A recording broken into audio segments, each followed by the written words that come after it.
جہاں سانس لی نہ جائے. آپ نے جی خوش کر دیا. اس طرح سے شعر سنا ہے کہ میں آپ کو مبارکباد دیتا ہوں آپ کی موجودگی کو. اور شعر پیش کرتا ہوں کہ یہ زندگی کا سفر بھی عجیب ہی نکلا.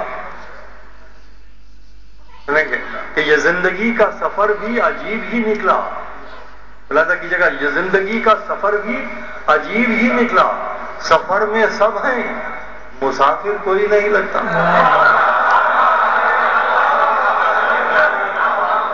یہ زندگی کا سفر بھی عجیب ہی نکلا.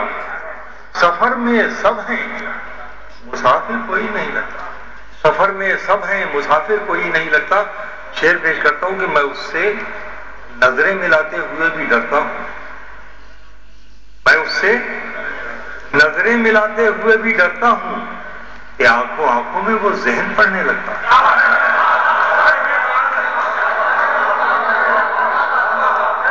میں اس سے نظریں ملاتے ہوئے بھی ڈرتا ہوں. میں اس سے نظریں ملاتے ہوئے بھی ڈرتا ہوں کہ آنکھوں آنکھوں میں وہ ذہن پڑنے لگتا ہے. کہ آنکھوں آنکھوں میں وہ ایک شعر نظر کرتا ہوں. ملاحظہ فرمائیے گا کہ مجھے پڑھتا کوئی تو کیسے پڑھتا. ادھیاتم اور تصوف دونوں کو پیش نظر رکھتے ہوئے میرا شعر سنیں کہ مجھے پڑھتا کوئی تو کیسے پڑھتا, میرے چہرے پہ تم لکھے ہوئے. ایک بار پھر سن لیجیے شعر کو کہ مجھے پڑھتا کوئی تو کیسے پڑھتا, میرے چہرے پہ تم لکھے ہوئے.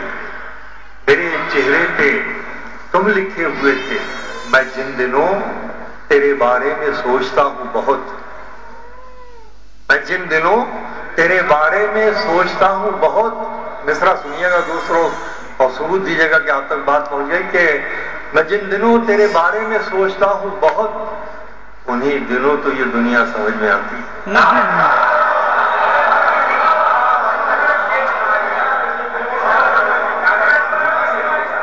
میں جن دنوں تیرے بارے میں سوچتا ہوں بہت, انہی دنوں تو یہ دنیا سمجھ میں آتی ہے.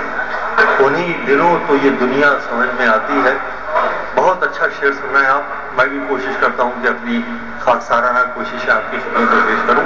میں جن دنوں تیرے بارے میں سوچتا ہوں بہت, انہی دنوں تو یہ دنیا سمجھ میں آتی ہے. انہی دنوں تو یہ دنیا سمجھ میں آتی ہے. انہی دنوں تو یہ دنیا سمجھ میں آتی ہے. ملاحظہ فرمائیں, ایک میں کوئی انگریزی ناول پڑھ رہا تھا, اس میں ایک جگہ اس نے ناول نگار نے لفظ استعمال کیا لائٹ اسپیکس. میں نے شعر بنانے کی کوشش کی. نظر کرتا ہوں, ملاحظہ فرمائیے, پیش کرتا ہوں کہ غریب سکوت گورے غریبا کو توڑ جاتا ہے.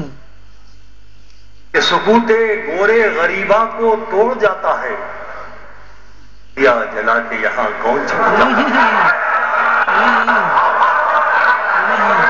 سکوت گورے غریبا کو توڑ جاتا ہے. سکوت گورے غریبا کو توڑ جاتا ہے. دیا جلا کے یہاں کون چھوڑ جاتا ہے. دیا جلا کے یہاں کون چھوڑ جاتا ہے. اور ایک شعر سنیے. دیکھیے یہ ہندوستان کا معاشرہ جو ہے جوائنٹ فیملی سسٹم ہے, ملے جلے پریوار, ملے جلے خاندان رہتے ہیں. اس کا ایک کردار پیش کر رہا ہوں جو عمر کی ایک منزل میں پہنچنے کے بعد کتنا ہی تکلیف دہ ہو جائے مگر ہمارے سنسکار ہندوستان کے, ہمارے ہندوستان کی جو روایتیں ہیں وہ اس کے احترام میں بچھی رہتی ہیں. میں اس کو پیش کرتا ہوں غزل بنا کر. ملاحظہ کیجیے کہ جو سب پہ بوجھ تھا, جو سب پہ بوجھ تھا, ایک شام جب نہیں لوٹا.